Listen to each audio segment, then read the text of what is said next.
നമസ്കാരം, ചായക്കൂട്ടിലേക്ക് സ്വാഗതം. മനോഹരമായ ഒരു ശബ്ദത്തിനുടമയാണ് ഇന്ന് നമ്മുടെ അതിഥി. ഒരു മണിമുഴക്കത്തിൻ്റെ ലോഹസ്വനമാണ് ആ നാദം. ഒരുപാട് സംഗീത വിദുഷികൾക്ക് ആ ആലാപന ശൈലിയും ശബ്ദവും മാതൃകയായിട്ടുണ്ട്.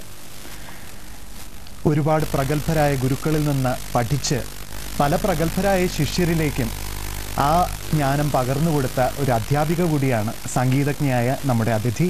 സ്വാഗതം ചെയ്യാം ശ്രീമതി ഓമനക്കുട്ടി ടീച്ചർ. സ്വാഗതം ടീച്ചർ.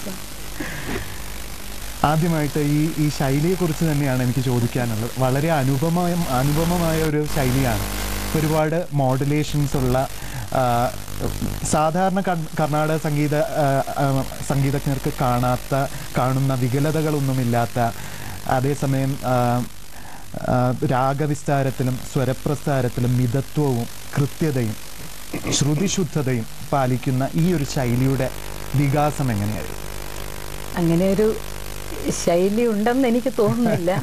പക്ഷേ അങ്ങനെ ഉണ്ട് എന്ന് തോന്നുന്നുണ്ടെങ്കിൽ അത് ഈശ്വരൻ്റെയും എൻ്റെ ഗുരുക്കന്മാരുടെയും അനുഗ്രഹമാണെന്നേ എനിക്ക് പറയാനുള്ളൂ. പക്ഷേ ഈ ഏത് തരത്തിലുള്ള സാധകക്രമങ്ങളൊക്കെയാണ് പഠിച്ചിരുന്ന സമയത്ത് ചെയ്തിട്ടുള്ളത്? എന്നെ ആദ്യം പഠിപ്പിച്ചത് എൻ്റെ അച്ഛൻ മലബാർ ഗോപാലൻ നായർ തന്നെയാണ്. അത് വളരെ കുഞ്ഞുനാളിലാണ് അദ്ദേഹം പഠിപ്പിച്ചത്. അതിനുശേഷം എന്നെ പഠിപ്പിച്ചത് മാവേലിക്കര പ്രഭാകരവർമ്മ സാറാണ്. സാറിനെ മറക്കാനൊക്കില്ല. അതിനുശേഷം എൻ്റെ BSc ഡിഗ്രിയൊക്കെ എടുത്തതിന് ശേഷം ഞാൻ അക്കാഡമി ചേർന്ന് പഠിച്ചു. ചെമ്മൻകുടി സാറായിരുന്നു അന്ന്. സാറ് പോയതിന് ശേഷം GNP സാറായിരുന്നു. പിന്നെ പൊന്നമ്മാൾ ടീച്ചറും കുറച്ച് നാൾ അക്കാഡമിയിൽ പഠിപ്പിച്ചിട്ടുണ്ട്. അങ്ങനെ വളരെ പ്രഗത്ഭരായ ആളുകളുടെ അടുത്ത് പഠിക്കുവാൻ സാധിച്ചു എന്നുള്ളതൊരു പരമഭാഗ്യം. അത് എല്ലാവർക്കും കിട്ടുന്നൊരു ഭാഗ്യമല്ല. അതുകൊണ്ടാണ് അവരെ എപ്പോഴും തെറ്റുകൾ തിരുത്തുമായിരുന്നു.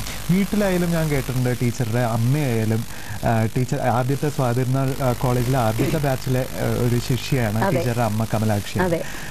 അപ്പോൾ ടീച്ചർ പാടുമ്പോൾ ഒരുപാട് കണ്ണടച്ച് പാടും, അത് പാടില്ല എന്ന് പറയും. അങ്ങനെ ഒരുപാട് കറക്റ്റ് ചെയ്തതായിട്ടും ഈ ശൈലി രൂപപ്പെട്ടത് എങ്ങനെയാണ് എന്നാ? കണ്ണടച്ച് പാടുന്നത് ഈ കോൺസെൻട്രേഷൻ കിട്ടാൻ വേണ്ടിയാണ് കണ്ണടച്ച് പാടുന്നത്.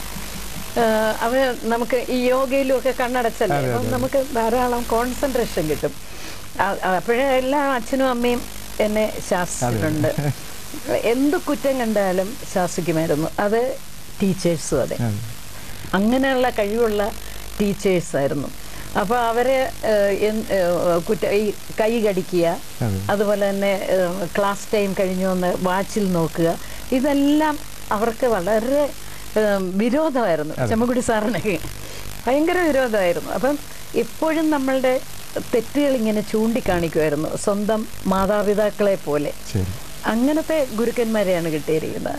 ആ സുവർണ കാലഘട്ടം ഈ പഠനത്തിന്റെ അല്ലെ. പ്രത്യേകിച്ചും ഞാൻ ചെമ്മൻകുടി സ്വാമിയുടെ തിരുവനന്തപുരത്തുള്ള അധ്യാപനമൊക്കെ നമ്മൾ അറിഞ്ഞിട്ടുണ്ട്. പക്ഷേ GN ബാലസുബ്രഹ്മണ്യം വളരെ കുറച്ചു കാലം മാത്രമേ അദ്ദേഹം ഇവിടെ സേവനം അനുഷ്ഠിച്ചിട്ടുള്ളൂ. പക്ഷെ എന്നിരുന്നാലും അദ്ദേഹത്തിൽ നിന്ന് പഠിച്ച ആ പാഠങ്ങളും എന്തെങ്കിലും അദ്ദേഹത്തിൽ നിന്ന് പഠിച്ച ഒരു കീർത്തനം ഇപ്പൊ ഒന്ന് പാടാം. തീർച്ചയായിട്ടും. ആദ്യമായിട്ട് ചെമ്മൻകുടി സാറിന്റെ എന്ന് പറഞ്ഞാല് അതൊരു പ്രത്യേക രീതിയിലുള്ള പഠനമായിരുന്നു. കാരണം സാറ് ചില ദിവസം വന്ന് പഠിക്കാം, കമ്പൈൻ ക്ലാസ് ആയിട്ടായിരിക്കും എടുക്കുന്നത്. ഫസ്റ്റ് ഇയറും സെക്കൻഡ് ഇയറും, അല്ലെങ്കിൽ സെക്കൻഡ് ഇയറും തേർഡ് ഇയറും. അപ്പം ഇങ്ങനെ നിരന്നിരിക്കുകയല്ലേ ആളുകൾ. അപ്പോൾ ഓരോരുത്തരെയായിട്ട് പഠിക്കും. അങ്ങനെ വന്ന് നമ്മുടെ ഊഴം വരുമ്പോഴത്തേക്ക് ഭയമാണ് സാറിന്റെ മുമ്പിൽ. ഞാൻ കേട്ടിട്ടുണ്ട് ഇങ്ങനെ അദ്ദേഹം ഇങ്ങനെ ഓരോരുത്തരെയും കൊണ്ട് രാഗം പാടിച്ചിട്ട് ഏറ്റവും നല്ല ആള് പാടുമ്പോ ഒരു കർച്ചീഫ് എടുത്ത് പിടിക്കുക തുടങ്ങി. അങ്ങനെയൊക്കെ ഉണ്ട്. പക്ഷെ സാറിന്റെ രീതി എന്ന് പറഞ്ഞാൽ ചില ദിവസം സാറ് പാടുകയായിരിക്കും. 10 മണിക്ക് വന്നാൽ അത് 1 മണി എന്നില്ല, 2 മണി എന്നില്ല, 3 മണി വരെയൊക്കെ ആ ക്ലാസ് നീണ്ടുപോകും. അങ്ങനത്തെ ഒരു പഠന രീതിയായിരുന്നു. പക്ഷെ സാറ് ക്ലാസ്സിൽ വന്ന് പഠിപ്പിക്കുമായിരുന്നു. GNP സാറ് വേറൊരു പ്രത്യേകതയാണ് സാറിനുള്ളത്. സാറിൻ്റെ മൃഗ എന്ന് പറയുന്നത് അത് ഒറിജിനൽ മൃഗയാണ്. ഇപ്പോഴേ ഉള്ള പാട്ടുകാർ പാടുന്ന ആ മൃഗയല്ല. കണ്ഠത്തിൽ നിന്ന് തന്നെ വരുന്ന ഒരു മൃഗശാരീരം തന്നെ. അതെ, അത് ഈ കടുകുമണി ഇങ്ങനെ കിടന്ന് ഉരുളുന്നത് പോലെയാണ് നമുക്ക് തോന്നുന്നത്. സാറ് ചെയ്യുന്നത്, സാറ് ഓഫീസ് റൂമിൽ ഇരിക്കുകയുള്ളൂ. സാറിന്റെ പ്രിൻസിപ്പൽസ് റൂമിൽ ഞങ്ങളെ കുറച്ച് കുട്ടികളേ ഉള്ളൂ. ഈ ഗാനപ്രവീണയ്ക്കാണ് ഞാൻ പഠിച്ചത്, വളരെ കുറച്ച് കുട്ടികളേ ഉള്ളൂ. അപ്പം ഞങ്ങൾ സാറിൻ്റെ ഓഫീസ് റൂമിൽ ചെന്നിട്ട് ഞങ്ങൾ നിലത്തിരിക്കും. സാറും കസേരയിൽ നിന്ന് താഴെ ഇറങ്ങി വന്ന് ഇരുന്ന് പഠിപ്പിക്കും. സാറിൻ്റെ ഒരു രീതി എന്ന് പറഞ്ഞാൽ, ഇപ്പം നമ്മൾ ലീവ് ലെറ്ററൊക്കെ കൊടുക്കുകയാണെങ്കിൽ ചിലപ്പം ബുക്കിൽ നിന്ന് വലിച്ചു കീറി ഒക്കെ അല്ലേ കൊടുക്കുന്നത്. അതൊന്നും ഇഷ്ടമല്ല. അത് അതിൻ്റെ ഈ ഭാഗം ഇതുപോലെ തന്നെ ഇരിക്കണം, അല്ലാതെ ഇറഗുലറായിട്ടൊന്നും ഇരിക്കുന്ന ഇഷ്ടമല്ല. അങ്ങനത്തെ ഒരു സ്വഭാവമാണ് സാറിൻ്റെ. അതുപോലെ തന്നെ എത്ര കച്ചേരി ഉണ്ടെങ്കിൽ ചിലപ്പോൾ ചില സാറന്മാരൊക്കെ അന്നത്തെ വളരെ സൂക്ഷിച്ചേ പഠിപ്പിക്കുകയുള്ളൂ. അങ്ങനെയല്ല, കച്ചേരി സമയമാണെങ്കിൽ പോലും, പുറപ്പെടാൻ സമയമാണെങ്കിൽ പോലും സാറ് ആ ക്ലാസ് എടുത്ത് കറക്റ്റായിട്ട് എടുത്തതിന് ശേഷമേ പോവുള്ളൂ. സാറിൻ്റെ ആ രണ്ടുപേരുടെയും ക്ലാസ് വളരെ രസകരമായി പറയാവുന്നത്, ടീച്ചർ BSc സുവോളജിയിൽ പഠിച്ചതിന് ശേഷം അതിൽ നിന്ന് മനം മടുത്തിട്ടാണ് പോയി ഡിപ്ലോമയ്ക്ക് ഗാനപ്രവീണയ്ക്ക് ചേരുന്നത്. സത്യമാണ്. അപ്പൊ അത് അന്നത്തെ കാലത്ത് ടീച്ചർ നേരത്തെ പറയുണ്ടായി, അന്നത്തെ കാലത്ത് ടീച്ചറുടെ അച്ഛൻ്റെ ജനറേഷനിലുള്ള ആൾക്കാർ കുട്ടികൾ സംഗീതത്തിലേക്ക് വരണം എന്ന് അധികം ആഗ്രഹിച്ചിരുന്നില്ല. അതുകൊണ്ടായിരിക്കാം ഒരു BSc സുവോളജിയൊക്കെ എടുക്കാൻ നിർബന്ധിച്ചത്. അങ്ങനെ തന്നെയാണ്. കാരണം എൻ്റെ അച്ഛൻ പ്രവർത്തിച്ചിരുന്ന കാലത്ത് സംഗീതം പാടിയിരുന്ന കാലം എന്ന് പറയുന്നത് സംഗീത നാടകങ്ങളുടെ കാലമാണ്. അപ്പോൾ സംഗീതം തന്നെയാണ് ആ നാടകത്തിൽ അങ്ങനെയുള്ള. അപ്പോൾ ഈ ചവിട്ട് ഹാർമോണിയം വെച്ചാണല്ലോ പാടുന്നത്. വളരെ ഘനമുള്ള ഒരു ഇൻസ്ട്രുമെൻ്റാണ്. അപ്പോൾ അത് കൊണ്ടു നടക്കാനുള്ള വിഷമങ്ങൾ, പാടാനുള്ള, അന്ന് മൈക്കില്ലാത്ത കാലം, ഇങ്ങനെ പോട്സ് ഇങ്ങനെ കെട്ടിത്തൂക്കിയിരിക്കും സ്റ്റേജിൽ ഒരു സമയത്ത്. അത് കഴിഞ്ഞ് പിന്നെ മൈക്ക് വന്നു. അവ അങ്ങനെ ഇവർ പാടുന്നത് എത്രയോ മൈൽ അകലെ വരെ കേൾക്കണം. മിക്കവാറും ഈ കൊയ്ത്തൊക്കെ കഴിഞ്ഞിട്ടുള്ള പിന്നെ ആ കണ്ടങ്ങളിലാണ് ഇങ്ങനെ സംഗീത നാടകം വയ്ക്കുന്നത്. അവിടെ ഒരു കൊട്ട കെട്ടിയിട്ട് ഒക്കെയാണ്. അപ്പോൾ അന്നത്തെ ഒരു പറച്ചിൽ പോലും ഉണ്ടായിരുന്നു, മലബാർ ഗോപാലൻ നായർ വന്നാൽ കൊട്ടക പൊളിയുമെന്ന്. കൊട്ടക പൊളിയും എന്നുള്ളതിൻ്റെ അർത്ഥം ഇതല്ലേ, ഈ ഓല വെച്ചല്ലേ കേട്ടത്, അത് പൊളിച്ച ആളുകൾ കയറും എന്നേ അതിന് അർത്ഥമുള്ളൂ. അപ്പൊ അങ്ങനെ ബുദ്ധിമുട്ടുണ്ടായിരുന്ന ഒരു കാലമാണ്. അപ്പോൾ സ്വാഭാവികമായിട്ട് മക്കളെ എന്തിനാണ് ഇതിന് പോകുന്നത് എന്നുള്ളൊരു തോന്നാം. അതുകൊണ്ടായിരിക്കും. പക്ഷെ ഞങ്ങളെ പാട്ട് പഠിപ്പിച്ചിരുന്നു അച്ഛന്. പക്ഷെ ജോലിക്ക് പോകുന്നത് വേറെ ഏതെങ്കിലും വിഷയം എടുത്ത് പോകണം എന്നുള്ള, ഇതുകൊണ്ട് തന്നെയാണ്. ജീവിക്കണമല്ലോ, അപ്പൊ അതിനൊരു ജോലി വേണമല്ലോ, അതിനു വേണ്ടി ആണ്. പക്ഷേ എന്ത് പറയാനാ, എൻ്റെ എൻ്റെ ഭാഗ്യം ഉണ്ടായത് ചെമ്മൻകുടി സാറ് നിമിത്തമാണ്. ചെമ്മൻകുടി സാറ് ഒരിക്കൽ ഇവിടെ പുത്തിരിക്കണ്ടം മൈതാനത്ത് ഈ പിന്നെ തനിനിറം കൃഷ്ണൻ നായരുടെ ഒരു നാടകവേദി ഉണ്ടായിരുന്നു ഒരു കാലത്ത്, പഴയ കാലത്ത്. അപ്പോൾ അന്ന് അവിടെ ഒരു മീറ്റിംഗ് നടന്നു. അന്ന് വലിയ മഹാരഥന്മാരായിട്ടുള്ള പാട്ടുകാരെല്ലാം അവിടെ വന്നിരുന്നു. ചെമ്മൻകുടി സാറ് ഉണ്ടായിരുന്നു. അപ്പോൾ മിസ്സസ് നായർ എന്ന് പറഞ്ഞാൽ, അതായത് ഇവിടെ വിമൻസ് കോളേജിലെ ആദ്യത്തെ പ്രൊഫസറാണ് മിസ്സസ് നായർ. എനിക്ക് വളരെ ആദരവുള്ള ഒരു വ്യക്തിയാണ്. ഞാൻ എന്നും സ്മരിക്കുന്ന ഒരു വ്യക്തിയാണ് മിസ്സസ് നായർ. ആ അമ്മ എന്നെ ഒരു പ്രയർ പാടാനായിട്ട് കൊണ്ടുപോയി. അപ്പോൾ ഈ ശാന്താകാരം ഭുജഗശയനം പത്മനാഭം സുരേശം അതാണ് ഞാൻ പാടിയത്. അത് പാടിയപ്പം ചെമ്മൻകുടി സാർ ആ ഇടയ്ക്കാണ് ഗാനപ്രവീണ തുടങ്ങിയിരുന്നത്. ഗാനപ്രവീണ തുടങ്ങിയ കാലമാണ്.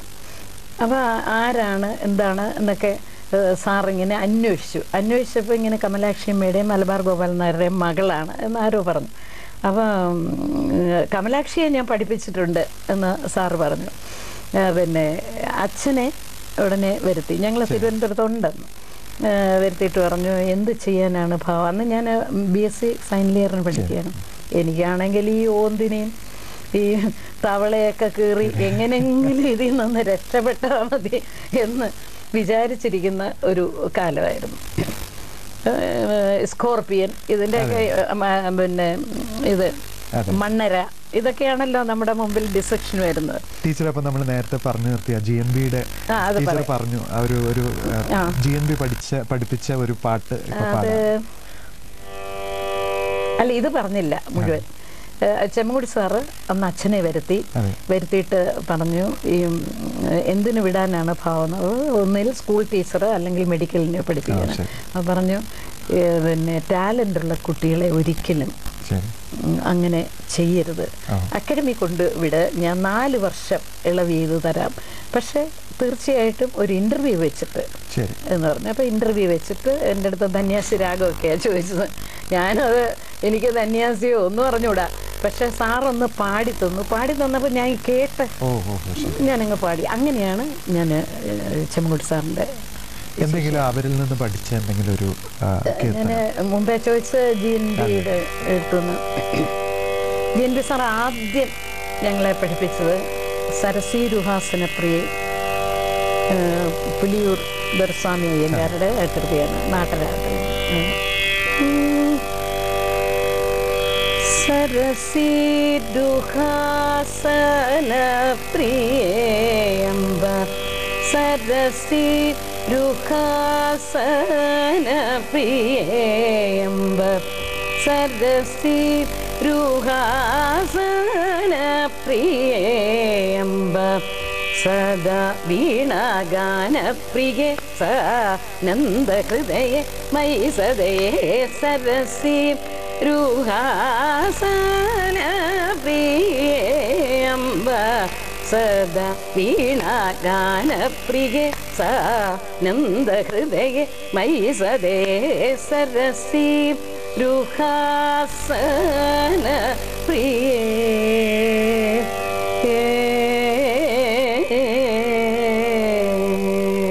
GNB സാറിന്റെ കണ്ടപ്പോൾ ഇന്ന് വരുമ്പോഴത്തേക്ക് അതിന് ഒരു മൃഗകളും ന്യാസസ്വരം, ഈ ലാസ്റ്റ് സ്വരം ഉണ്ടല്ലോ, എൻഡിങ് നോട്ട്, അത് GNB സാർ പാടുന്നത് പോലെ ഒരു മനുഷ്യർക്കും പാടാൻ പറ്റില്ല. ലാസ്റ്റ് സ്വരമാണ് ഒരു രാഗത്തിന്റെ സ്വരൂപം ഉണ്ടാക്കുന്നത്.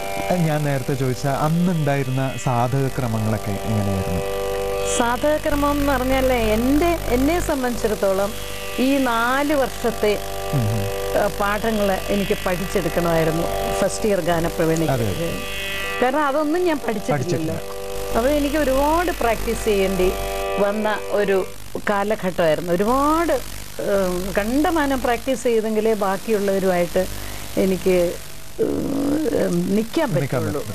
അങ്ങനത്തെ ഒരു, പക്ഷേ അന്നത്തെ സാധകക്രമം കൊണ്ടും അന്നത്തെ പഠന രീതി കൊണ്ടും അത് ഞാൻ മാനസികമായിട്ട് അങ്ങേയറ്റം ഞാൻ ഏറ്റെടുത്തത് കൊണ്ടുമായിരിക്കും ലാസ്റ്റിൽ പിന്നെ ഗാനപ്രവീണയ്ക്ക് വോക്കലിന് എനിക്കായിരുന്നു ഫസ്റ്റ് റാങ്ക്. എൻ്റെ കൂടെ പഠിച്ച കുട്ടികളെല്ലാം 4 വർഷം കഴിഞ്ഞും വിദ്വാൻ കഴിഞ്ഞും വന്നവരുണ്ടായിരുന്നു. പക്ഷേ വോക്കലിന് ഗാനപ്രവീണയ്ക്ക് ഏറ്റവും മാർക്ക് കൂടുതൽ എനിക്കായിരുന്നു. ശരി, ഇപ്പോൾ നമ്മളുടെ പരിപാടിയിൽ ഒരു കമേഴ്സ്യൽ ബ്രേക്കിൻ്റെ സമയമാണ്.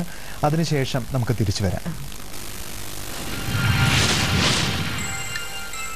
ചുമയോ വാങ്ങൂ കൃഷ്ണ തുളസി കഫ് സിറപ്പ്. പാർശ്വഫലങ്ങളുമില്ലാത്ത ഒരേ ഒരു കഫ് സിറപ്പ്, ഒരു MVM ഉൽപ്പന്നം. ചുമയോ വാങ്ങൂ കൃഷ്ണ തുളസി കഫ് സിറപ്പ്. പാർശ്വഫലങ്ങളുമില്ലാത്ത ഒരേ ഒരു കഫ് സിറപ്പ്, ഒരു MVM ഉൽപ്പന്നം. ഗ്രാമങ്ങളിൽ ജോലി നടപ്പാക്കാനുള്ള ഉത്തരവാദിത്തം പഞ്ചായത്തിനാണ്. ജോലികൾ എവിടെയാണ് ഉണ്ടാകുക, ഏത് ജോലിയാണ് ആദ്യം ഉണ്ടാകുക, കൂടെ തന്നെ നടന്നുകൊണ്ടിരിക്കുന്ന ജോലികളുടെ നിരീക്ഷണവും. ജോലികൾ മുഴുവൻ കഴിഞ്ഞാൽ പിന്നെ സോഷ്യൽ ഓഡിറ്റ് ഉത്തരവാദിത്തം ഗ്രാമസഭയ്ക്കാണ്. ഗ്രാമത്തിൽ നടത്താൻ പോകുന്ന ജോലികൾ തീരുമാനിക്കുന്ന സമയത്ത് പട്ടികജാതി പട്ടികവർഗക്കാരുടെ സ്ഥലങ്ങളിൽ മുൻഗണന നൽകുന്നതാണ്. ഞങ്ങളാണ് ഞങ്ങളുടെ ഗ്രാമത്തിലെ പഞ്ചായത്ത് പ്രസിഡന്റുമാർ. തൊഴിലുറപ്പുമായി ബന്ധപ്പെട്ട പഞ്ചായത്തിന്റെയും ഗ്രാമസഭയുടെയും ഉത്തരവാദിത്വം ഞങ്ങൾ ശരിക്കും മനസ്സിലാക്കി. നിങ്ങളോ?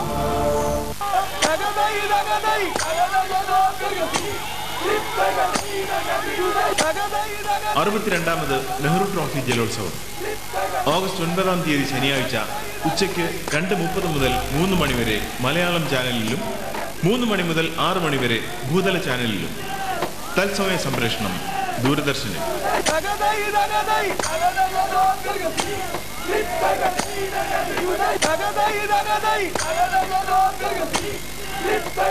പ്രായോജകർ Karur Vysya bank. KVB, Smart Way to Bank.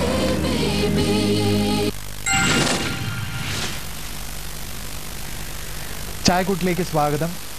പ്രശസ്ത കർണാടക സംഗീതജ്ഞയായ ശ്രീമതി ഓമനക്കുട്ടിയാണ് നമ്മുടെ അതിഥി. ഇപ്പോൾ ടീച്ചർ ദൂരദർശന് വേണ്ടി പാടിയ ഒരു രാഗം ദാനം പല്ലവി, അതിൻ്റെ ദൃശ്യം നമുക്കിപ്പോൾ കാണാം.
ചായക്കൂട്ടിലേക്ക് തിരിച്ചു വരാം.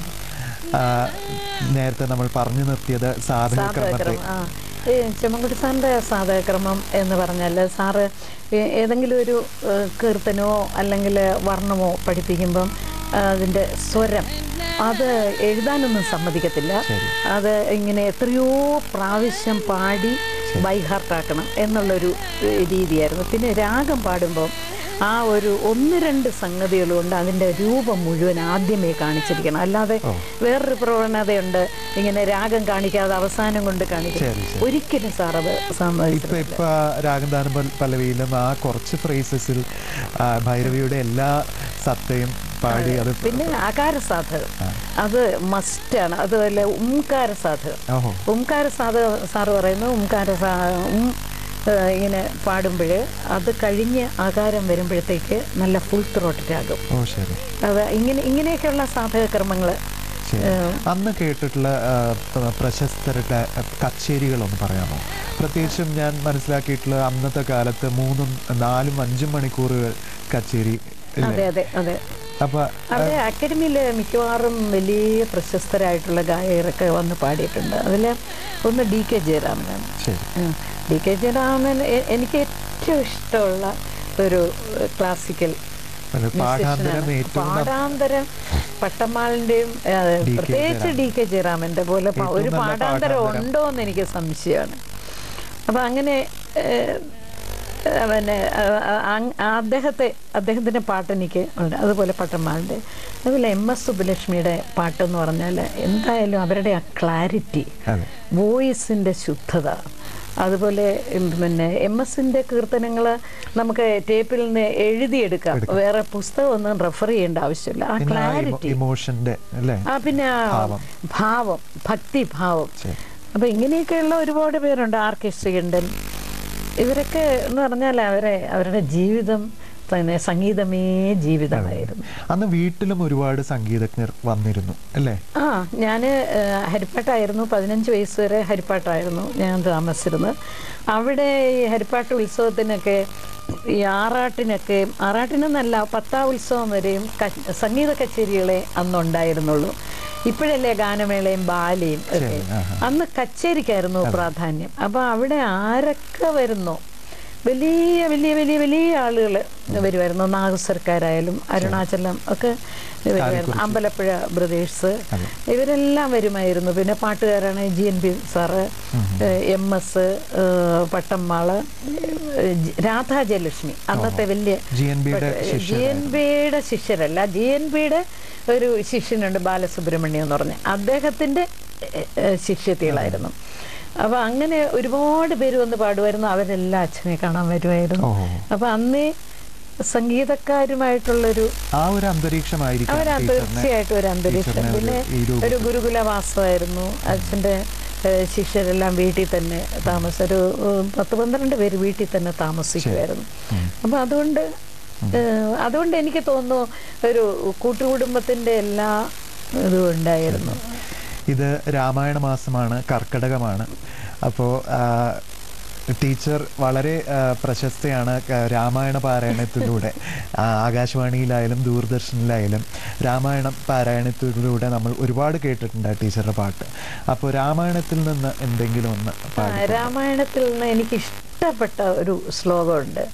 ആ ശ്ലോകം എന്താന്ന് പറഞ്ഞാൽ അത് ഈ സുമിത്ര ലക്ഷ്മണന് കൊടുക്കുന്ന ഒരു ഉപദേശമാണ്.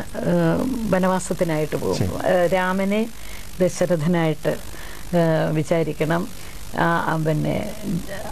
സീതയെ അമ്മയായിട്ട് വിചാരിക്കണം, അയോധ്യ എന്ന് അടവി എന്ന് പറയുന്ന അയോധ്യയായിട്ട് വിചാരിക്കണം, അങ്ങനെ നീ പൊയ്ക്കൊള്ളുക എന്ന് പറയുന്നത്. അതുപോലെ ഒരു ശ്ലോകം രാമായണ. ആ ഉപദേശം ഇന്നത്തെ ജനതയ്ക്കും ബാധകമാണ്. അതാണ്. പക്ഷെ ഇന്നത്തെ ജനത അതൊന്നും ഉൾക്കൊള്ളുന്നില്ല. എങ്കിൽ പോലും അത് ആ ഒരു ശ്ലോകം എനിക്ക് എപ്പോഴും ഇഷ്ടമാണ്. രാമം ദശരഥം വിദ്ധി, രാമം ദശരഥം വിദ്ധി, മാം വിദ്ധി ജനകാത്മജാ, അയോധ്യാമടവീം വിദ്ധി, അയോധ്യാമടവീം വിദ്ധി, ഗച്ഛതാത യഥാ സുഖം.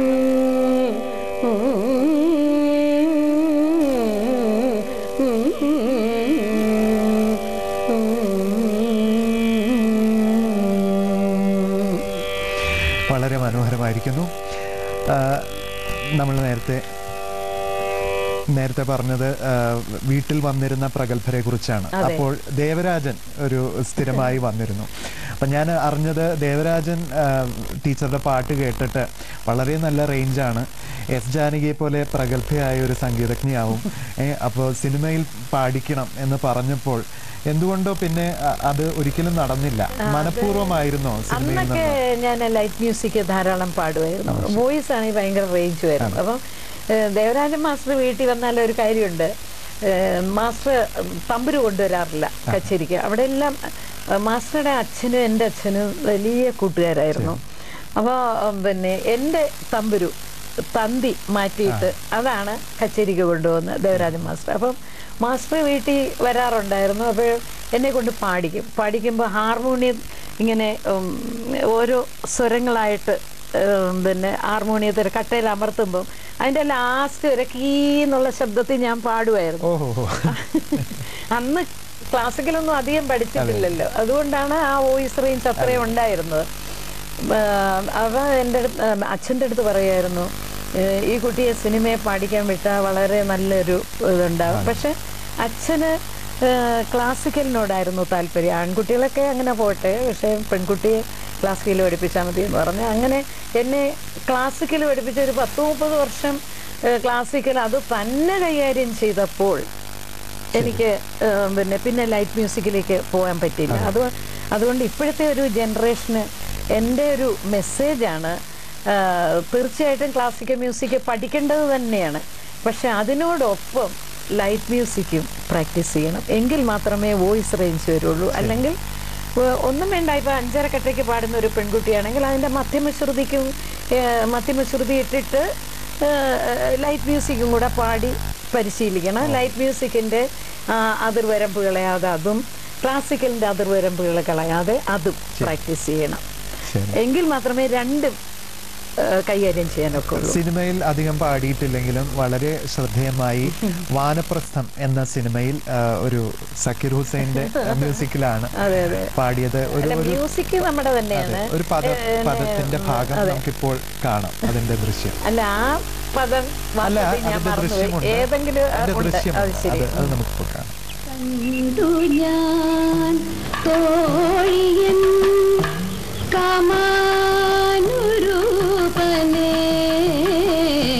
കണ്ടു ഞാൻ തോഴി.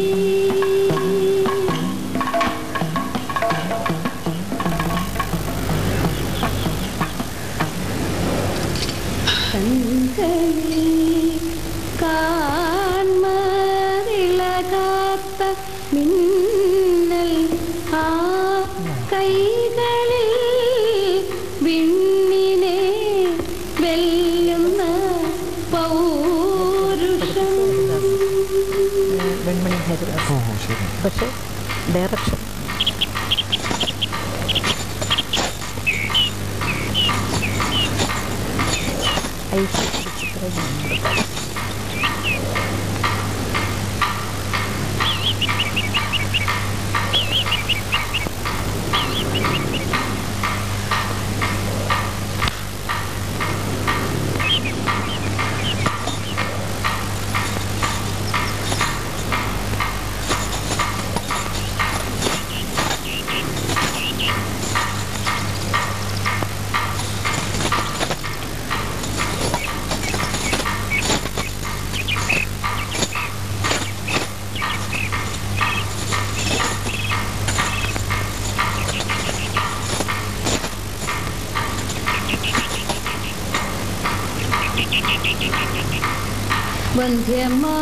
വന്ധ്യമാവുകയില്ല കാമിതം അന്തരംഗമറിഞ്ഞതിൽ പിന്നെന്തു വീണ്ടും ഒരന്തരായം പിന്തിരിഞ്ഞിടുകില്ല ഞാൻ. ചായക്കൂട്ടിലേക്ക് നമുക്ക് തിരിച്ചു വരാം. ഇപ്പൊ കണ്ട ആ വിഷ്വൽ അത് പഠിപ്പിച്ചത് ശ്രീ വെൺമണി ഹരിദാസ് അതാണ്, അദ്ദേഹമാണ് അത് പഠിപ്പിച്ചു കൊടുത്തത്. ജ്ഞാനസ്ഥനാണ്. ഈ 2-3 പാട്ടുകൾ ഉണ്ടായിരുന്നു. അപ്പൊ ഞാൻ വിചാരിച്ചിരുന്നു വളരെ പെട്ടെന്ന് പഠിക്കാം, കഥകളിപ്പദമല്ലേ. പക്ഷേ ഞാനത് പഠിച്ചു തുടങ്ങിയപ്പോഴാണ് അതിന്റെ ആ ബുദ്ധിമുട്ട് ഞാൻ മനസ്സിലാക്കി. ഇത്രയും ഒരു ജ്ഞാനസ്ഥനെ ഞാൻ കണ്ടിട്ടില്ല ഹരിദാസിനെ പോലെ. സക്കീർ ഹുസൈൻ അദ്ദേഹമായിരുന്നു ഇതിന്റെ ഡയറക്ഷൻ, അദ്ദേഹമായിരുന്നു. അത് മദ്രാസ് സ്റ്റുഡിയോയിൽ വെച്ചാണ്. അദ്ദേഹമായിട്ടുള്ള ഒരു ഇന്ററാക്ഷൻ ഒന്നും അയ്യോ, വളരെ എന്താണ്, നമ്മളുമായിട്ടൊക്കെ എന്തൊരു സ്നേഹമായിട്ടുള്ള പെരുമാറ്റം. ഇത്രയും വലിയൊരു കലാകാരനാണ്, വളരെ സ്നേഹമായിട്ടുള്ള പെരുമാറ്റമായിരുന്നു. പിന്നെ അയിത്തത്തിൽ ഞാൻ എൻ്റെ ശിഷ്യയും കൂടെ പാടി, ചിത്രയുടെ കൂടെ. അപ്പൊ നമ്മൾ അതിലേക്ക് വീണ്ടും വരും. അതൊരു പ്രത്യേകമായിട്ട് പറയേണ്ട ഒരു മിനിറ്റുകളോളം സംസാരിക്കേണ്ട ഒരു വിഷയം തന്നെയാണ്.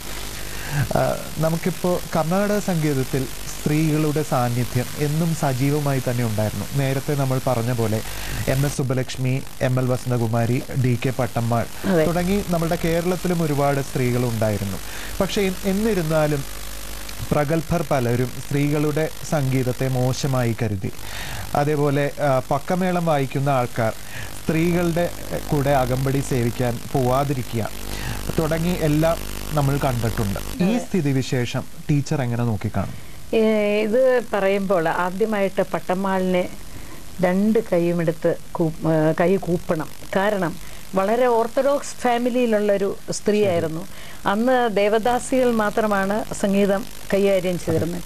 പക്ഷെ ധൈര്യപൂർവം സമുദായത്തിലേക്ക്, സമുദായ മധ്യേ വന്ന് പാടിയ ഒരു വ്യക്തിയാണ് ശ്രീമതി പട്ടമ്മാൾ. അപ്പോൾ അങ്ങനെ ഉള്ള അത്രയും സ്റ്റാൻഡേർഡായിട്ട് പാടുന്ന സ്ത്രീകളെ അവർക്കൊക്കെ കൂടെ തന്നെ ഒരു അവഹേളനമാണ് ഇങ്ങനെ പക്കമേളക്കാർ പറയുന്നത്. കാരണം അതിനൊരു ശാസ്ത്രീയമായിട്ടുള്ള അടിസ്ഥാനമുണ്ട്. ഇപ്പം സ്ത്രീകൾ പാടുന്നത് മിക്കവാറും 5 കട്ടയിലായിരിക്കും അല്ലേ. 5 കട്ടയിൽ മൃദംഗം വായിക്കുമ്പോൾ കൈ തെറിക്കും അല്ലേ. 1.5 കട്ടയെ വായിക്കുന്നതും 3 കട്ടയെ വായിക്കുന്നതും 5.5 കട്ട അല്ലെങ്കിൽ 6 കട്ടയെ വായിക്കുന്നതും വ്യത്യാസമുണ്ട്. അതുപോലെ തന്നെ വയലിൻ വായിക്കുന്നത് പിന്നെ 6 കെട്ടയിലും 5.5 കെട്ടയിലും ഒക്കെ അവരുടെ കൈയൊക്കെ വേദന എടുക്കും മൃദംഗം വായിക്കും.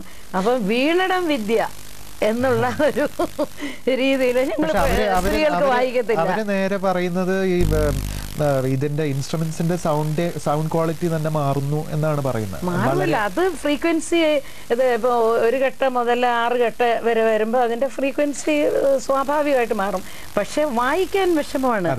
അതുകൊണ്ടാണ് അങ്ങനെയൊരു അപ്പൊ സ്ത്രീകളുടെ ഒരു പാട്ടിലുള്ള പതിത്വം അതിന് യാതൊരു കാര്യവുമില്ല. അങ്ങനെയാണെങ്കിൽ പിന്നെ പട്ടമ്മാളിന് പാലക്കാട് മണിയേറ് വായിച്ചിട്ടുണ്ടല്ലോ,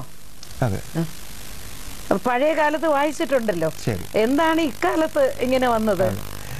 ഇപ്പൊ ഒരു ഇടവേളയുടെ സമയമാണ്, അതിനുശേഷം നമുക്ക് തിരിച്ചു വരാം.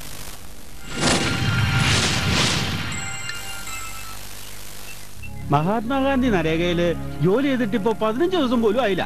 അതിനകം കൂലി കിട്ടി. അല്ല, ഒരു കാര്യം പറഞ്ഞേ, നിനക്ക് എങ്ങനെ അറിയാം 15 ദിവസം പൂർത്തിയായില്ലെന്ന്? അല്ലേ, അതിനല്ലേടാ ഈ ജോബ് കാർഡ് ഉള്ളത്. 15 ദിവസം കഴിഞ്ഞിട്ടും കൂലിക്കാശ് കിട്ടിയില്ലെങ്കിലോ? അപ്പോഴോ ജോലി പൂർത്തിയായ തീയതി മുതൽ 15 ദിവസത്തിനകം പണിക്കൂലി കിട്ടുന്നില്ലെങ്കിൽ കൂലിയോടൊപ്പം നിയമാനുസരണം നഷ്ടപരിഹാരവും ലഭിക്കും. മഹാത്മാഗാന്ധി നരേഗ, അവകാശം ഗ്രാമീണന്റെ, വികാസം ഗ്രാമത്തിന്റെ.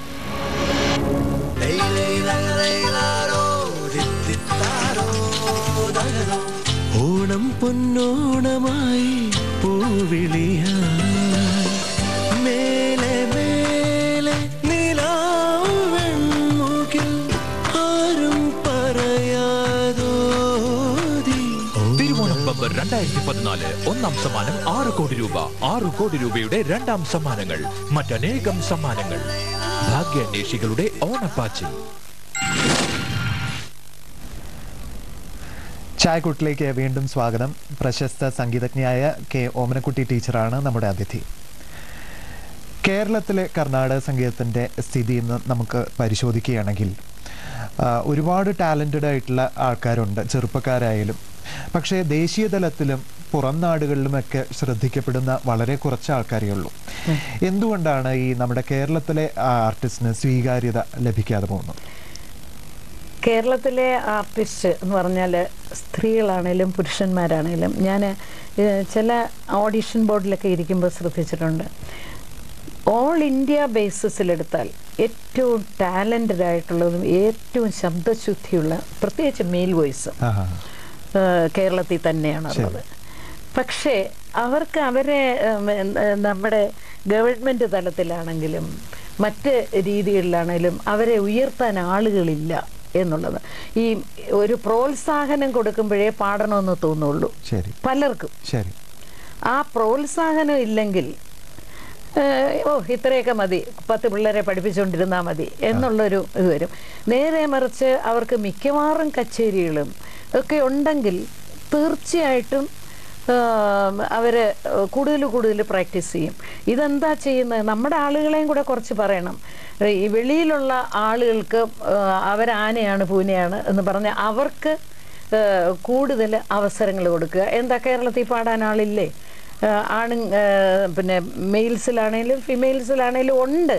പക്ഷെ അത് കണ്ടില്ല എന്ന് നടിച്ച് അവർക്ക് അവഗണന കൊടുത്ത് അവരെ പ്രോത്സാഹിപ്പിക്കാതിരിക്കുമ്പം അവരുടെ പാട്ട് കീഴോട്ട് പോകും. അങ്ങനെയാണ് ഈ കേരളത്തിലുള്ള പലരും മറ്റുള്ളവരെ വരുത്തുന്നില്ലേ, അന്യദേശത്ത് സൗത്ത് ഇന്ത്യയിൽ നിന്ന് പലയിടത്തുനിന്നും വരുത്തുന്നുണ്ട്. വരുത്തുമ്പോഴത്തേക്ക് അവർക്ക് ഇന്നടത്ത് കേരളത്തിൽ നല്ലോണം പൈസ വരാവുന്ന സ്ഥലമാണ് എന്ന് അവരെ വരികയും ചെയ്യും, പാടുകയും ചെയ്യും. അപ്പോൾ അവർക്ക് കൂടുതൽ പാടണമെന്ന് തോന്നും. നമ്മളെ അങ്ങോട്ട് കൊണ്ടുപോകാൻ ഒരാളില്ല. ശരി, അതാണ് കാര്യം. ഇപ്പോൾ നമുക്ക് വിശേഷപ്പെട്ട ഒരു ഗസ്റ്റ് ഉണ്ട്, ഫോൺ ലൈനിലുണ്ട്. ടീച്ചറുടെ തന്നെ ശിഷ്യയായ ഭാവന രാധാകൃഷ്ണനാണ്. കർണാടക സംഗീതജ്ഞയായ കൊല്ലം എസ് എൻ കോളേജിലെ സംഗീത അധ്യാപികയാണ്. പോരാത്തതിന് ചലച്ചിത്രങ്ങളിലും ഒരുപാട് പാടിയിട്ടുണ്ട്. സ്വാഗതം ചെയ്യാം ശ്രീമതി ഭാവന രാധാകൃഷ്ണൻ. ഭാവന ടീച്ചർ കേൾക്കാമോ? നമസ്കാരം. കേൾക്കാമോ? നമസ്കാരം. ഭാവന ഇപ്പം കൊല്ലത്തല്ല, ഭാവന ഞാൻ ഫോം ചെയ്ത എന്റെ ഡിപ്പാർട്ട്മെന്റ് ആയിരുന്ന ഡിപ്പാർട്ട്മെന്റിൽ ഇപ്പം പ്രൊഫസറായിരിക്കുകയാണ് ഡെപ്യൂട്ടേഷനില്. ടീച്ചർ ഇപ്പോ എന്തെങ്കിലും ഓമനക്കുട്ടി ടീച്ചറിനോട് ചോദിക്കാനുണ്ടോ? ടീച്ചറെ എനിക്ക് എന്നൊരു അത്ഭുതമായിട്ടേ തോന്നിയിട്ടുള്ളൂ. അതെയോ? കാരണം എത്രയോ കാര്യങ്ങൾ ഈ മ്യൂസിക് ഫീൽഡിൽ എത്രയോ കാര്യങ്ങൾ ഒരേ സമയം ചെയ്യുന്ന ഒരാള്, അതും ഒരു സ്ത്രീ എന്നുള്ള നിലയ്ക്ക് ഭയങ്കര ഒരു അത്ഭുതമായിട്ടാണ് എനിക്ക് എപ്പോഴും തോന്നാറ്. അത് തന്നെ എനിക്ക് ചോദിക്കാനും തോന്നുന്നത് ടീച്ചറിനോട്. എങ്ങനെയാണ് ഇത്രയും കാര്യങ്ങൾ ഒന്നിച്ച് മാനേജ് ചെയ്യുന്നത്? ടീച്ചറിന്റെ സ്വന്തം ഇൻസ്റ്റിറ്റ്യൂഷൻ ഉണ്ട്, സംഗീത കച്ചേരികളുണ്ട്, അല്ലാതെയുള്ള പഠനങ്ങളുണ്ട്, അല്ലാതെ പബ്ലിക്കേഷനുണ്ട്, പിന്നെ അല്ലാതെ എല്ലാ ബോർഡിലും ടീച്ചർ അംഗമാണ്, ഒരുപാട് യാത്ര ചെയ്യുന്നു. ഇങ്ങനെയുള്ള ഇത്രയും കാര്യങ്ങൾ എങ്ങനെയാ? അതുപോലെ വീട്, ഒരു സ്ത്രീ എന്നുള്ള നിലയ്ക്ക് ഒരു വീട്ടമ്മയുമാണ്. ഇതെല്ലാം കൂടെ എങ്ങനെ മാനേജ് സാധിക്കും ഭാവനെ? നമ്മളന്ന് മനസ്സ് വെച്ചാ മതി. പക്ഷെ നമുക്ക് ഒരു സെക്കൻഡ് പോലും വേസ്റ്റ് ചെയ്യാൻ കാണത്തില്ല, ഉറങ്ങുന്ന സമയമല്ലാതെ. ബാക്കിയുള്ള സമയമെല്ലാം നമ്മൾ കർമ്മനിരതരായിരുന്നാൽ നമുക്ക് എല്ലാം ചെയ്യാനൊക്കും. പിന്നെ ഒരു ഷെഡ്യൂൾ ഉണ്ടാകും എൻ്റെ ജീവിതത്തിൽ എപ്പോഴും. ഇന്നത് ചെയ്യണം, ഇന്നത് ചെയ്യണം, ഇന്നത്. ഞാൻ രാവിലെ എണ്ണീറ്റ ഉടനെ ഒരു പേപ്പറിൽ തലേ ദിവസം രാത്രിയില് എല്ലാം എഴുതി വെക്കും, പിറ്റേ ദിവസം ചെയ്യേണ്ട കാര്യങ്ങൾ. അതൊരു 10-30 കാര്യങ്ങൾ കാണും. ഈ 30 കാര്യങ്ങളും ഞാൻ ഇങ്ങനെ ടിക്കിട്ട് പോകും. അല്ല, അതുകൊണ്ട് നമുക്ക് എപ്പോഴും സംഗീതമായിട്ട് ബന്ധപ്പെട്ടിരിക്കാമെന്ന് എപ്പോഴും സന്തോഷം തന്നെ ആയിരിക്കും. ഏത് സമയത്തും നമ്മൾ അതുമായിട്ട് ബന്ധപ്പെട്ടല്ലേ ഇരിക്കുന്നത്. ഭാവന ഇപ്പം കേരളത്തിൽ നല്ല ഒന്നാം നിരയിൽ പാടുന്ന ഒരു വ്യക്തി തന്നെയാണ്. നല്ല ഒന്നാം തരം ശബ്ദത്തിന്റെ ഉടമ. പിന്നെ പഠിക്കണമെന്ന് ഭാവനയുടെ ഒരു പ്രത്യേകത ഞാൻ കണ്ടിരിക്കുന്നത്, എന്ത് ആരിൽ നിന്നും പഠിച്ചെടുക്കണം എന്നുള്ള ഒരു എനിക്ക് എപ്പോഴും പഠിക്കണം അങ്ങനെയുള്ളവരെ നന്നാവുള്ളൂ. ഡിപ്പാർട്ട്മെന്റ് പഠിച്ചുകൊണ്ടിരിക്കണം എന്നുള്ളൊരു വിചാരം ഇപ്പൊ കുട്ടികൾക്ക് ശരിക്കും ആവശ്യമുള്ള ഒരു കാര്യമാണ്. ഇപ്പോഴത്തെ പുതിയ തലമുറയ്ക്ക് ഒരുപാട് സാഹചര്യങ്ങളുണ്ട്. അപ്പൊ കിട്ടുന്ന സാഹചര്യത്തിനെല്ലാം പഠിക്കുക എന്നുള്ളത് ശരിയാണ്. അത് യൂട്ടിലൈസ് ചെയ്യുന്നില്ല കുട്ടികൾ. ഭാവന പറഞ്ഞ വളരെ കറക്റ്റ് ആണ്. താങ്ക് യു ഭാവന ടീച്ചർ നമ്മളോട് ചേർന്നതിന്. ഇപ്പൊ വളരെ രസകരമാണ്. കഥകളി സംഗീതത്തിലാണ് ഗവേഷണം ചെയ്തിരിക്കുന്നത്. അപ്പോൾ പലരും പല കർണാടക സംഗീതജ്ഞരും കഥകളി സംഗീതത്തെ നേരത്തെ പറഞ്ഞ പോലെ ഇകഴ്ത്തി കാണുന്ന ആൾക്കാരാണ്. അപ്പൊ ടീച്ചറുടെ മെയിൻ തീസിസ് കഥകളി ഒരിക്കലും അങ്ങനെ പറയാനൊക്കില്ല. കാരണം എനിക്ക് 17 വയസ്സില് ഒരു സ്കോളർഷിപ്പ് ആദ്യമായിട്ട് കിട്ടുന്ന സംഗീത നാടക അക്കാദമിയുടെയാണ്. അത് കഥകളി സംഗീതത്തിന് എനിക്കും ചേർത്തല ഗോപാലൻ നായരിയേട്ടൻ്റെ ഭാര്യ ലളിത ചേച്ചിക്കും കൂടാണ് ആ സ്കോളർഷിപ്പ് കിട്ടിയത്. അപ്പോൾ അന്ന് ആ 17 വയസ്സിൽ തന്നെ എനിക്ക് അതിൻ്റെ കഥകളി സംഗീതത്തിൻ്റെ മഹത്വം, ചേർത്തല കുട്ടപ്പക്കുറുപ്പാണ് ഞങ്ങളെ പഠിപ്പിച്ചത് പാട്ടൊക്കെ, അതിൻ്റെ മഹത്വം എനിക്ക് മനസ്സിലായിട്ടുണ്ട്. കാരണം കച്ചേരിയിൽ നമുക്ക് കണ്ടമാനം ഭാവങ്ങളൊന്നും കൊണ്ടുവരാൻ പറ്റില്ല. അതിൻ്റെ ഇൻട്രിക്കസീസാണ്, അതിൻ്റെ ബുദ്ധിമുട്ടുള്ള കാര്യങ്ങൾ നമ്മൾ പാടാൻ, സംഗതികളാണെങ്കിലും കണക്കുകളാണെങ്കിലും ഒക്കെ പാടാനുള്ളൊരു വ്യഗ്രതയാണ് നമുക്ക്. നേരെ മറിച്ച് പിന്നെ കഥകളി സംഗീതത്തിൽ ആ കഥകളി നടൻ്റെ എക്സ്പ്രഷൻ മുഖത്ത് വരുന്നല്ലോ, ആ എക്സ്പ്രഷൻ അനുസരിച്ച് വേണം പാട്ടുകാരൻ പാടുന്നത്. അപ്പൊ അതൊരു ഭാവസംഗീതമാണ്. ഭാവസംഗീതം എന്ന് പറയുന്നത് മനുഷ്യന്റെ മനസ്സിനെ വളരെയേറെ അട്രാക്ട് ചെയ്യുന്നതാണ്. ആ ഭാവങ്ങളൊക്കെ പാട്ടിക്കൊണ്ട് അത് കഥകളി സംഗീതത്തിലെ ഈ സാഹിത്യവും സംഗീതവും തമ്മിലുള്ള ബന്ധം അത് തന്നെയാണല്ലോ കഥകളി സംഗീതം. ആ സാഹിത്യത്തിന്റെ അർത്ഥം മുഴുവൻ കൊണ്ടുവരിക എന്നുള്ളതാണല്ലോ. ടീച്ചറിൻ്റെ വളരെയധികം സദസ്സുകളിൽ ടീച്ചർ വളരെ നന്നായി പാടുന്ന കരുണ ചെയ്വാനെന്തു താമസം കൃഷ്ണ എന്ന പാട്ടിലെ കുറച്ച് വരികൾ. തീർച്ചയായിട്ടും കരുണ ചെയ്വാനെന്ത് 2 വെർഷൻസ് ഉണ്ട് അതിന്, അല്ലേ? യദുകുല കാമ്പോജിയിലും ഉണ്ട്. ശ്രീരാഗമാണ് പഴയ രീതിയിൽ. യദുകുല കാമ്പോജിയിലും അറിയാമോ എങ്ങനെയാ വന്നതെന്ന്? ഗുപ്തൻ നായർ സാറാണ് അതിന് കാരണം. സാറും ചെമ്പൈ വൈദ്യനാഥ ഭാഗവരും കൂടെ ഇങ്ങനെ ട്രെയിനിൽ സഞ്ചരിച്ചപ്പം ഗുപ്തൻ നായർ സാർ പറഞ്ഞു, സ്വാമി യദുകുല കാമ്പോജിയിലൊന്ന് പാടി കേട്ടാ. ഉടനെ അങ്ങ് പാടി. അങ്ങനെയാണ് യദുകുല കാമ്പോജി വരുന്നത്. ശ്രീരാഗം വളരെ മേൽസ്ഥായി തുടങ്ങുന്ന ഒരു ഇതാണല്ലേ? അല്ലല്ല, താഴെ തന്നെ. അത് കരുണ ചെയ്യുവാനെന്തു താമസം കൃഷ്ണ. ആ കരുണ ചെയ്യുവാനെന്തു താമസം എന്നുള്ളതിൻ്റെ അതിൻ്റെ ഓരോ സംഗതിയിലും അതങ്ങ് സ്ട്രെസ് ചെയ്ത് പറയുന്ന ഒരു രീതിയാണ്. കരുണ ചെയ്യുവാനെന്തു താമസം കൃഷ്ണ കരുണ ചെയ്യുവാനെന്തു താമസം കൃഷ്ണ കരുണ ചെയ്യുവാനെന്തു താമസം കൃഷ്ണ കരുണ ചെയ്യുവാനെന്തു താമസം കൃഷ്ണ കഴലീണ കൈ തൊഴുന്നേ കൃഷ്ണ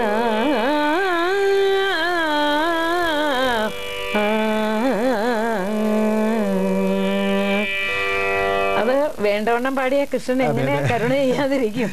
അപ്പൊ എനിക്ക് ഞാൻ പല റിവ്യൂസും പുറത്തൊക്കെ പോയി ബാംഗ്ലൂരൊക്കെ പോയി പാടുമ്പോഴും അവർ വളരെയധികം ടീച്ചറുടെ ഈ കരുണ ജീവാനന്ദുവിന് വേണ്ടി റിക്വസ്റ്റ് വന്നിട്ടുണ്ട് എന്ന് ഞാൻ കേട്ടിട്ടുണ്ട്. ഉണ്ട്. കരുണ ജീവാനന്ദ് മാത്രമല്ല, ഓമനത്തിങ്കൾ കിടാവോ. ശരി.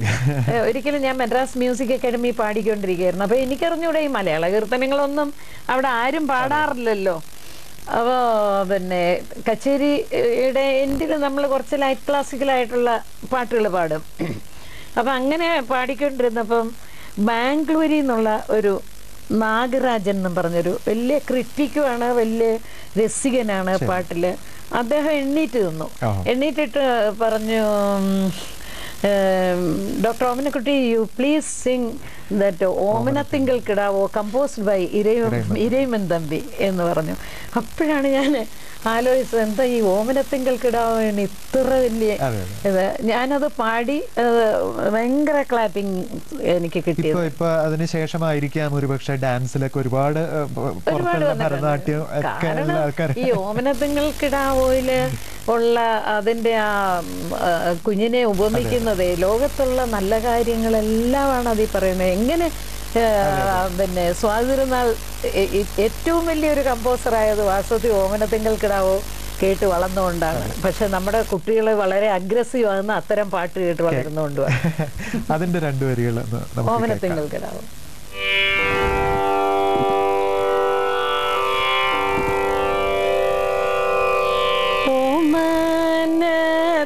ഓമനത്തിങ്കൾ കിടാവോ നല്ല കോമള താമര പൂവോ പൂവിൽ നിറഞ്ഞ മധുവോ പരി പൂർണേന്ദു തന്റെ നീലാവോ. 13 മിനിറ്റ് പാടാനുള്ള പാട്ടാണിത്. അവസാനം പത്മനാഭൻ തൻ കൃപയോ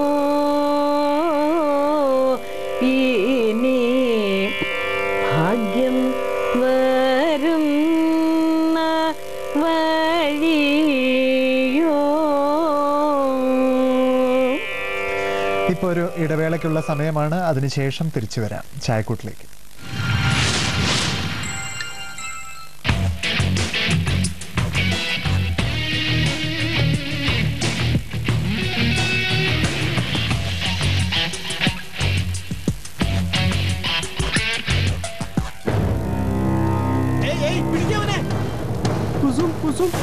ഞാൻ നിനക്ക് എന്താ കൊണ്ടുവന്നിരിക്കുന്നതെന്ന്. അന്നം ഇപ്രകാരം പാഴാക്കുന്നത് എത്രയോ പേരുടെ ദുഃഖത്തിനിടയാക്കുന്നു. ഈ അന്നം ധാരാളം പേരുടെ മുഖത്ത് പുഞ്ചിരി വിരിയിച്ചേക്കാം.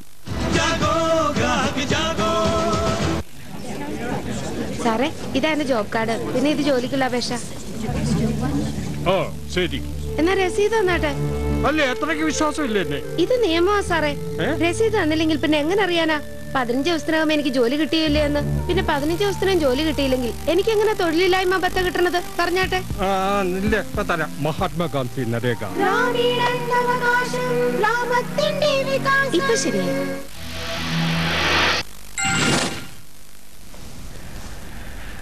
ഇപ്പോൾ ടീച്ചർ പാടിയ ഒരു ദൃശ്യം, ദൂരദർശന് വേണ്ടി പാടിയ ഒരു ദൃശ്യം നമുക്കിപ്പോൾ കാണാം.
തിരിച്ചു വരാം ചായക്കൂട്ടിലേക്ക്.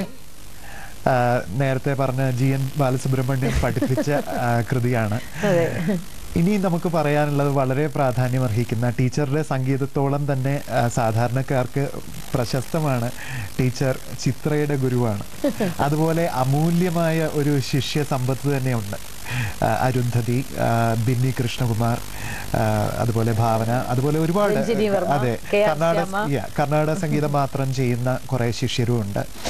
അപ്പോൾ ഈ ശിഷ്യരെ പറ്റി ഒന്ന് പറയാമോ? ടീച്ചർക്ക് സ്വന്തമായ ഒരു സംഗീത ഭാരതി എന്നൊരു ഇൻസ്റ്റിറ്റ്യൂട്ടും ഉണ്ട്.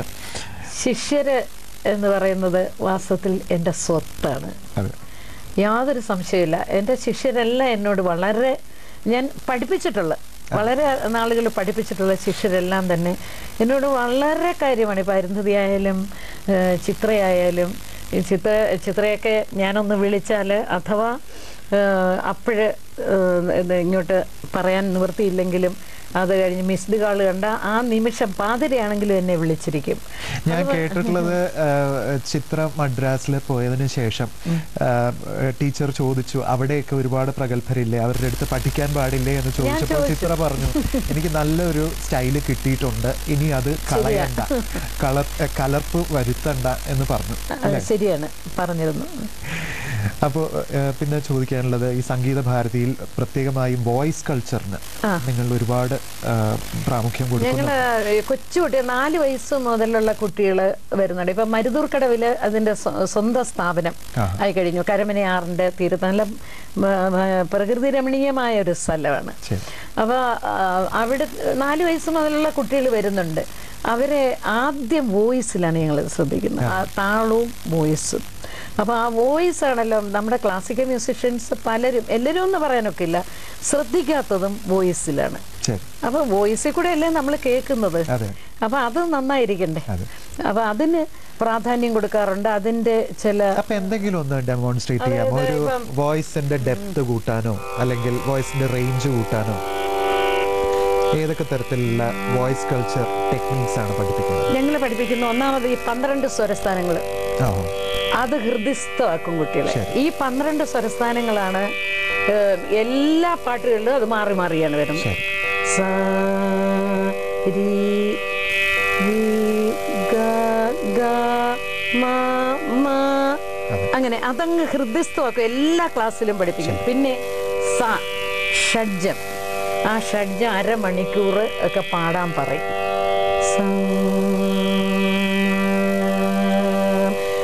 അപ്പം പറയുമ്പം അവനവൻ്റെ വോയിസിലും ശ്രുതിയിലും മാത്രമേ ഗവനിക്കാവൂ എന്ന് പറയും.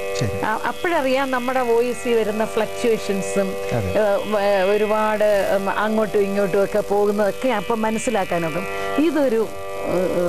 ഇത് രണ്ടും ഞങ്ങൾ പഠിപ്പിക്കണം. പിന്നെ ഈ സ്ഥാനം മാറ്റി ഉടനെ പാടാൻ പറയും.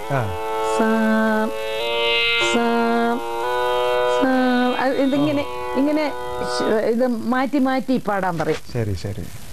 അങ്ങനെ ഹൈ റേഞ്ച് വരെ ഈ ശ്രുതി ബോക്സിൽ എത്രയുണ്ട് റേഞ്ച് അത്ര വരെ പാടാൻ പറയും. അത് നീട്ടി പാടാൻ പറയും. ഇപ്പൊ ഞാൻ ഷോർട്ടായിട്ടാണ് പാടിയത്. അപ്പൊ ഇതാണ് ആദ്യം പഠിപ്പിക്കുന്നത്. ഇത് പഠിപ്പിച്ചതിന് ശേഷമേ പിന്നെ സപ്തസ്വരം അതിനോട് കൂടി തുടങ്ങുമെന്ന് മാത്രം. ടീച്ചറിന്റെ വീട്ടിൽ വളരെ നേരത്തെ പറഞ്ഞ പോലെ MG രാധാകൃഷ്ണനും MG ശ്രീകുമാറും എല്ലാം ഉണ്ട്. അപ്പോൾ ചലച്ചിത്ര സംഗീതത്തിൽ നിന്ന് ടീച്ചർ ഒരുപാട് വിട്ടു നിന്നിട്ടുണ്ട്. എങ്കിലും ചോദിക്കട്ടെ, ചലച്ചിത്ര സംഗീതം കേൾക്കാറുണ്ടോ? കേൾക്കാറൊക്കെ ഉണ്ട്, പക്ഷെ ക്ലാസിക്കല് കേൾക്കുന്ന പോലെ ഞാൻ കേൾക്കാറില്ല എന്നേ ഉള്ളൂ. ഇഷ്ടപ്പെട്ട കുറച്ച് പാട്ടുകൾ പറയാമോ? പഴയതോ പുതിയതോ?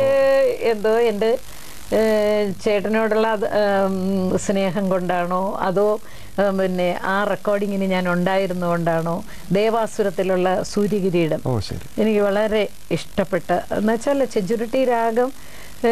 ചെഞ്ചുരുട്ടി രാഗത്തിലൊന്നും ആരും ചെയ്തിട്ടില്ല. പക്ഷെ അത് സിനിമയിൽ ആകത്തക്കവണ്ണം അതിൻ്റെ സത്തായിട്ടുള്ള രസം മാത്രം എടുത്ത് എല്ലാവർക്കും അത് രസിക്കത്തക്ക രീതിയിൽ കമ്പോസ് ചെയ്തു.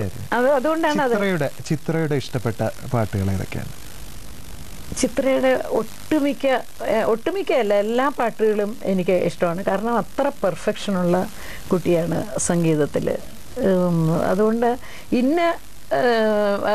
മക്കളെ തന്നെ നമുക്ക് വേർതിരിച്ച് പറയാനൊക്കെ. അതുകൊണ്ട് ചിത്രയുടെ എല്ലാ പാട്ടുകളും എനിക്ക് ഇഷ്ടം തന്നെയാണ്. അതുപോലെ അരുന്ധതിയുടെ എത്ര പൂക്കാലം, അതുപോലെ ഒരു ഷൺമുഖപ്രിയ രാഗമോ അത്രയും എന്താ ശക്തിമത്തായിട്ട് പാടുന്നൊരു ഗായിക. ഇവരുടെ എല്ലാം പാട്ടുകൾ കേൾക്കുമ്പോൾ ഞാനാണ് പാടുന്നതെന്നൊരു തോന്നൽ എനിക്ക്. എന്താണെന്ന് എനിക്ക് അറിഞ്ഞൂടാ. എന്തോ കർണാടക സംഗീതത്തില് ഇപ്പൊ പുതിയ തലമുറയിൽ ശ്രദ്ധിക്കപ്പെടുന്ന ഗായകർ ആരൊക്കെയാണ്? ഗായകർ വളരെ പേരുണ്ട്. പിന്നെ ഇപ്പൊ വളർന്നു വരുന്നവരുടെ പറയുകയാണെങ്കിൽ പിന്നെ മെയിൽസിൽ പറയുകയാണെങ്കിൽ ശ്രീവത്സൻ ജയമേനോൻ. അത് വളരെ ആത്മാർത്ഥതയോടുകൂടി പഠിച്ച് നന്നായിട്ട് പാടുന്ന ഒരു വ്യക്തിയാണ്. ഇപ്പോൾ മദ്രാസ് മ്യൂസിക് അക്കാഡമിയിലും പലയിടത്തും പാടുന്നുണ്ട്, നിരന്തരം പാടിക്കൊണ്ടിരിക്കുന്ന ഒരു വ്യക്തി. പിന്നെ ഈ വളർന്നു വരുന്ന തലമുറയിൽ നന്ദിനി എന്ന് പറഞ്ഞൊരു കുട്ടി നന്നായിട്ട് പാടുന്നുണ്ട്. പിന്നെ കുറച്ച് പ്രായമായൊരു ദിലീപ്, ഇവരെല്ലാം നന്നായിട്ട് പാടുന്ന വ്യക്തികളാണ് നമ്മുടെ മലയാളി. ഇവർക്കൊക്കെ പ്രോത്സാഹനം കൊടുത്താൽ ഇവര് വെളിയിൽ നിന്ന് വന്ന് ഇവിടെ പാടുന്നവരെക്കാളും പാടുമെന്നുള്ളതിന് എനിക്ക് സംശയം. ആമുഖത്തിൽ ചോദിച്ച ചോദ്യം തന്നെ വീണ്ടും ചോദിക്കുകയാണ്. ഈ ശബ്ദ സൗകുമാര്യം ഇത് കാത്തു നിർത്താൻ എന്താണ് ചെയ്യുന്നത്? അങ്ങനത്തെ സൗകുമാര്യം ഉണ്ടോയെന്ന് എനിക്ക് അറിഞ്ഞൂടാ. പക്ഷെ ഞാൻ ഈ എൻ്റെ പാട്ട് കേൾക്കുമ്പോൾ ഞാൻ അതിൽ തെറ്റാണ് വിലയിരുത്തുന്നത്. ഇപ്പം ഈ റേഡിയോ പ്രോഗ്രാമും ഈ TV-യിലുമൊക്കെ എൻ്റെ പ്രോഗ്രാം കാണുമ്പോൾ ഞാൻ ഒളിച്ചിരുന്നാണ് കാണുന്നത്. അതായത് എൻ്റെ പാട്ടിനെ ഞാൻ ആഹാ എന്ന് പറഞ്ഞ് ഞാൻ ആസ്വദിക്കുകയല്ല ചെയ്യുന്നത്. അതിലെന്താണ് തെറ്റ്? അടുത്ത പ്രാവശ്യം ഞാൻ ആ തെറ്റ് വരുത്തിയിരിക്കും. ഒരു പക്ഷേ അതായിരിക്കാം. കർണാടക സംഗീതത്തിന് വേണ്ടി സ്തുത്യർഹമായ സേവനങ്ങൾ ചെയ്തുകൊണ്ടിരിക്കുന്ന ശ്രീമതി ഓമനക്കുട്ടി ഇനിയും വളരെയധികം ഈ സംഗീതത്തിന് വേണ്ടി കൂടുതൽ ചെയ്യാൻ കഴിയട്ടെ. കൂടുതൽ പ്രതിഭാധനരായ വിദ്യാർത്ഥികളെ കൂടുതൽ നമുക്ക് കേരളത്തിന് സമ്മാനിക്കാൻ കഴിയട്ടെ എന്ന് ആശംസിച്ചുകൊണ്ട് ടീച്ചർക്ക് നന്ദി പറയുന്നു. വളരെ നന്ദി. നല്ല നല്ല ക്വസ്റ്റ്യൻസ് ചോദിച്ചതിനോട്. Thank you. ചായക്കൂട്ടിൽ വീണ്ടും കാണാം നാളെ. അതുവരെ വിടവാങ്ങുന്നു. എല്ലാവർക്കും നന്ദി പറയുന്നു.